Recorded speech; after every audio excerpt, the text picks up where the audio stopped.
In all the places of the earth, they know that the gods and spirits affect man's path. All the misfortune that befalls man lies at their feet.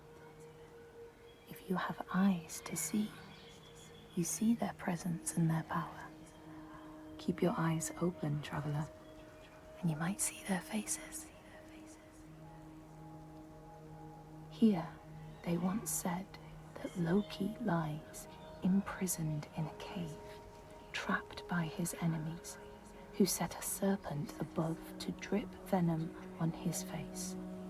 His wife, Sigyn, sits beside to catch the venom in a bowl, but when she must leave to empty it, the poison falls unabated. His pain is so great that he thrashes and writhes. And here above, we see the earth shake and break apart. Above the sea, they know that the earth is carried in the arms of a giant. When he is vexed or injured, he may not carry his burden so gently, and the world will feel his anger and pain. In a land far away, they say the winds are trapped inside the earth. They try always to make their escape, and they buffet and beat on the walls of their prison, causing the earth to quiver. And when they break through, they make their escape. They explode out in fury. In the lands of your birth, people live hidden too, in the hills and stones. They may be the remnants of a godly race who lost a war with giants and, finding the world changed, retreated into silence. But you still see their carvings and circles from the time when they walked among men.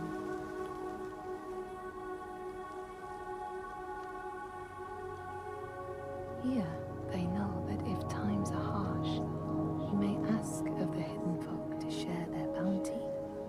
And if you are strong and wise and good, they may hear your plea and send you aid. But if you are not, or if you do not respect the strictures they lay down, you might have your strife doubled.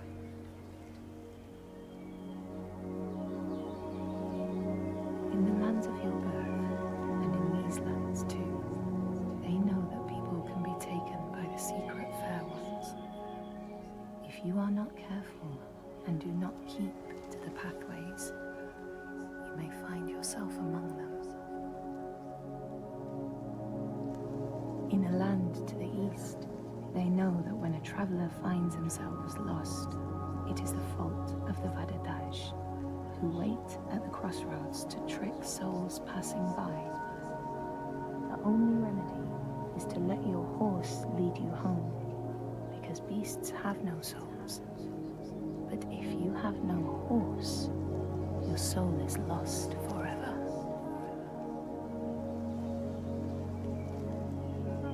In this place, they know that sometimes the hidden folk will take their children and leave another in their place. These children may look the same as their own, but will be dazed and far away, or ill-tempered. And you know then you have a changeling in your house.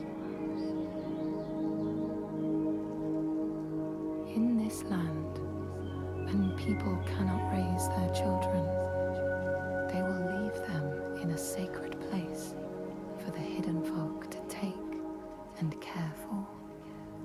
Sometimes these children come back, but it is said that they are changed, with a wildness in their eyes, and their parents do not want them. These people know that children who have died uncared for can return as Utburður, small ghosts clad in fluttering rags. When there are storms, they may human and will look for their mothers until they find them and never leave them again.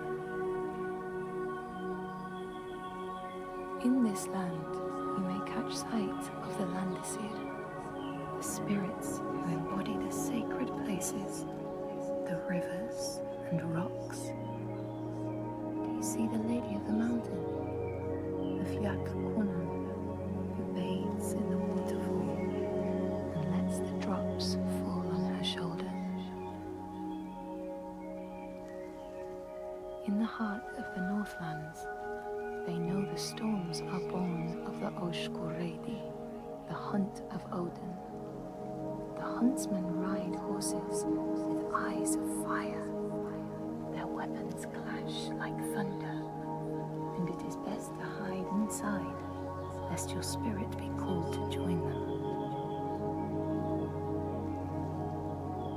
In your lands, traveler, they know that the Kailif, the hag of winter, is the one who hurls sleet and snow upon the land.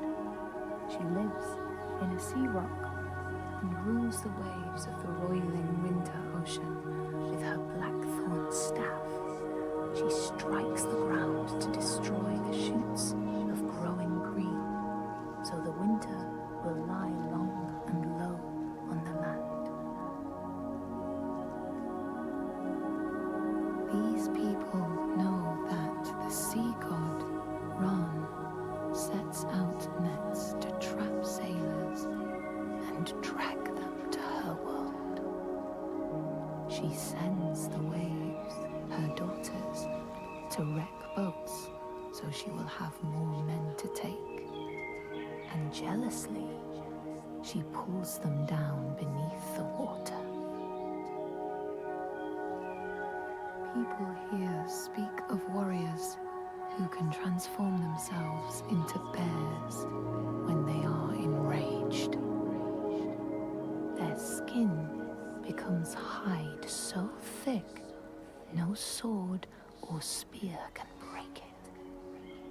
When King Hrolfr fought Skald, many people saw a great bear fighting beside him, who killed more men with its paw than any 5 soldiers. Men here will tell of how Jarl Hakon worshipped the giant Thorgerða and sought her aid in the middle of battle when the tide was turning against him. Fleeing to an island, he pleaded with her for aid. She demanded a sacrifice. She rejected all of his offerings until he, at last, killed his own son in sacrifice. Thorgerða gave aid, and Hakon's enemies saw the giants striding amongst the ships, arrows flying from every finger and never missing their mark. Their morale was sapped, and Hakon won his battle.